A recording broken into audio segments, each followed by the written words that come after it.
चारों तरफ से दुश्मन देशों से घिरा हुआ है और दुश्मन भी ऐसे हैं जो मौका मिलते हैं इजराइल को किसी भी तरीके से खत्म कर देना चाहते हैं।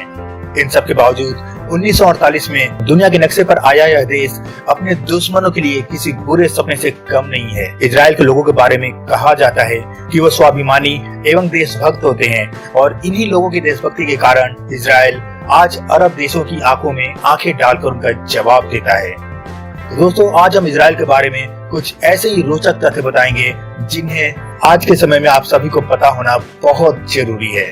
नमस्कार दोस्तों, मेरा नाम है राहुल और आप देख रहे हैं सच्ची खबर यूट्यूब चैनल। चलिए शुरू करते हैं आज का यह वीडियो। दोस्तों, इजराइल की स्थापना 14 मई 1948 को हुई थी। लंबे समय के संघर्ष के बाद यहूदियों को फिलिस्तीन के कब्जे से आजादी मिली और एक नए स्वतंत्र राष्ट्र की स्थापना हुई जिसे इजराइल नाम दिया गया। इजराइल शब्द का प्रयोग बाइबल और उससे पहले से होता रहा है। बाइबल के अनुसार ईश्वर के फरिश्ते के साथ युद्ध लड़ने के बाद जैकब का नाम भी इजराइल रखा गया था। इस शब्द का प्रयोग उसी समय से यहूदियों की भूमि के लिए किया जाता रहा है। दोस्तों, आधिकारिक तौर पर इजराइल दुनिया का एकमात्र यहूदी देश है और इस देश की एक सबसे खास नीति है कि पूरी दुनिया में किसी भी देश में अगर किसी यहूदी बच्चे का जन्म होता है तो उसे ऑटोमेटिकली इजराइल की नागरिकता मिल जाएगी। यानी पूरी दुनिया में अगर कहीं भी कोई भी यहूदी रहता है तो उसे खुद ब खुद इजराइल की नागरिकता मिल जाती है और वह जब चाहे तब इजराइल में जाकर रह सकता है। इजराइल की राष्ट्रभाषा हिब्रू है। दोस्तों, हमारे देश में हिंदी बोलने में लोगों को शर्म आती है, लेकिन आपको जानकर हैरानी होगी कि हिब्रू भाषा का अंत मध्यकाल में ही हो गया था और इस भाषा को सीखने वाला भी कोई नहीं बचा था। लेकिन जब इजराइल की स्थापना हुई तो देशभक्त यहूदियों ने अपनी भाषा हिब्रू को फिर से पुनर्जीवित किया और उसे इजराइल की आधिकारिक भाषा बनाया और इस तरह से इस भाषा का पुनर्जन्म हुआ। 2000 आंकड़ों के अनुसार इजराइल की कुल जनसंख्या 92 लाख के आसपास है। देखा जाए तो यह दिल्ली या मुंबई जैसे शहरों की जनसंख्या से भी कम है। वहीं क्षेत्रफल के हिसाब से देखा जाए तो यह भारत के केरल से भी छोटा है। दोस्तों, इजराइल दुनिया का एकमात्र ऐसा देश है जहां के प्रत्येक नागरिक को मिलिट्री ट्रेनिंग लेना अनिवार्य है। इजराइल का प्रत्येक नागरिक, चाहे वह देश के प्रधानमंत्री का बेटा ही क्यों न हो, उसे कुछ समय के लिए सेना में काम करना अनिवार्य है। चाहे वह पुरुष हो या महिला, हर किसी को इजराइल की सेना में कुछ समय की ट्रेनिंग लेना बहुत जरूरी है। 15 साल की उम्र से इजराइल में बच्चों की आर्मी ट्रेनिंग शुरू हो जाती है। हाई स्कूल की पढ़ाई पूरी करने के बाद उन्हें अनिवार्य रूप से मिलिट्री सर्विस ज्वाइन करनी पड़ती है। वहाँ के नियम के अनुसार लड़कों को 3 साल और लड़कियों को 2 साल सेना में काम करना जरूरी होता है। दोस्तों, इजराइल एक लोकतांत्रिक देश है, लेकिन फिर भी वहाँ भारत या ब्रिटेन की तरह लिखित संविधान नहीं है। वहाँ पर परंपराओं और देशवासियों की सुविधाओं के हिसाब से नियम कानून बनते और बदलते रहते हैं। दोस्तों, आप सभी ने साइकिल तो जरूर चलाया होगा, लेकिन क्या साइकिल चलाने के लिए आपने कभी लाइसेंस बनवाया है? नहीं ना। लेकिन इजराइल दुनिया का एकमात्र ऐसा देश है जहां आपको साइकिल चलाने के लिए भी लाइसेंस बनवाना पड़ता है। इसके अलावा इजराइल दुनिया के उन 9 देशों में से एक है जिनके पास परमाणु हथियार और सैटेलाइट सिस्टम मौजूद है।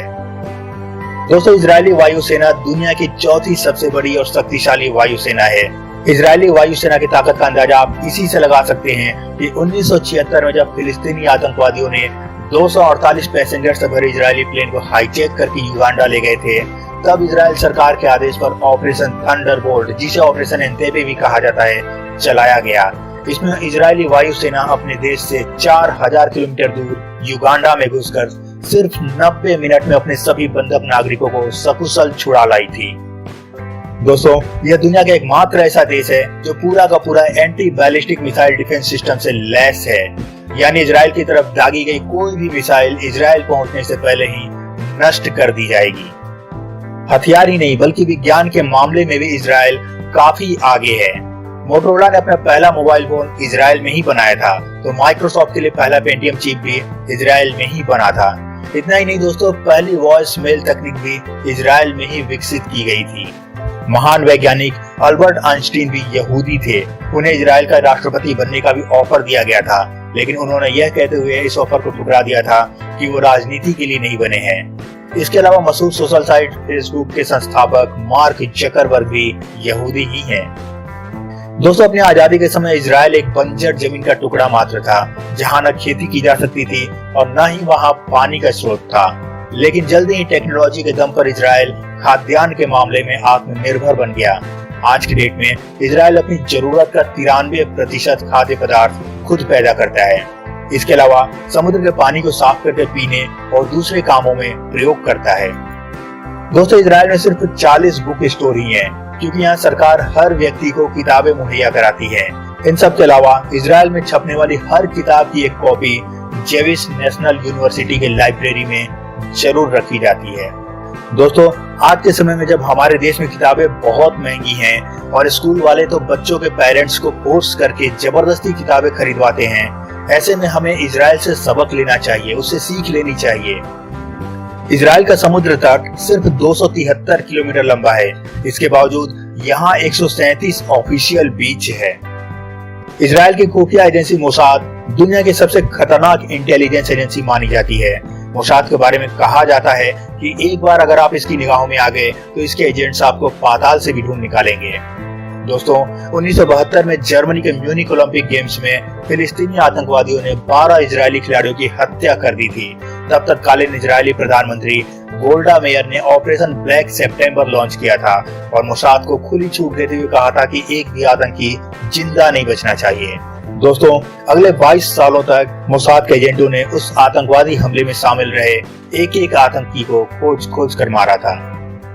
दोस्तों, इजराइल की सैन्य ताकत का अंदाजा आप इसी से लगा सकते हैं कि जून 1967 में जब जॉर्डन, सीरिया और इराक सहित आधा दर्जन मुस्लिम देशों ने एक साथ इजराइल पर हमला किया था, तो उसने पलटवार करते हुए मात्र 6 दिनों में इन सभी को पूरी तरह से हराया था।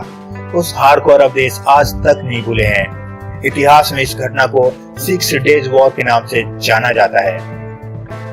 दोस्तों, इजराइल भारत को अपना सच्चा दोस्त मानता है। इसके बावजूद भी 2017 से पहले किसी भी भारतीय प्रधानमंत्री ने इजराइल की यात्रा नहीं की थी। इसके पीछे शायद उन सभी प्रधानमंत्रियों के एक खास वोट बैंक के नाराज हो जाने का डर था।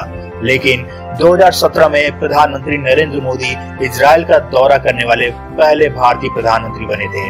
उनके इस दौरे ने भारत और इजराइल की दोस्ती को और भी ज्यादा मजबूत कर दिया। दोस्तों, 2014 से पहले जब हमारे देश में कोई आतंकवादी हमला होता था, तब उसकी कड़ी निंदा की जाती थी और फिर डॉजियर पर डॉजियर सौंपे जाते थे। जबकि 1948 से ही इजराइल का एक ही मूल मंत्र रहा है कि अगर किसी ने हमारे देश के एक नागरिक को मारा तो हम उसके देश में घुसकर उसके 1000 नागरिक को मारेंगे। ऑपरेशन ब्लैक सितंबर के बाद इजराइल ने ये करके भी दिखाया है। दोस्तों, इजराइल से सिर्फ 1 साल पहले हमारा देश आजाद हुआ था, लेकिन विकास के मामले में आज हम कहाँ हैं और इजराइल कहाँ है, ये आप सभी को पता है। हम सभी को भी इजरायली नागरिकों से सीख लेनी चाहिए और अपने देश की तरक्की में पूरा योगदान देना चाहिए। तो दोस्तों, आज के वीडियो में बस इतना ही। वीडियो पसंद आया